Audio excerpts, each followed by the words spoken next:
এই পর্যায়ে দিয়ে দিলাম পরিমাণ মতো কিছুটা চিনি স্বাদের জন্য।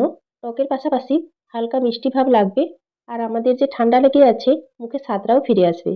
তাই আজকে আমি এই মাছের ডিমের টক রান্নাটা করছি। আপনাদেরকে তো প্রথমেই বললাম মাছের ডিমের টক খুব সুন্দর ফুটে গেছে, চিনিও খুব ভালোভাবে মিশে গেছে, দেখতেই পাচ্ছেন। আর মাছের ডিমের টক রান্না হয়ে গেছে। এবার আমি বাটিতে ঢেলে নেব।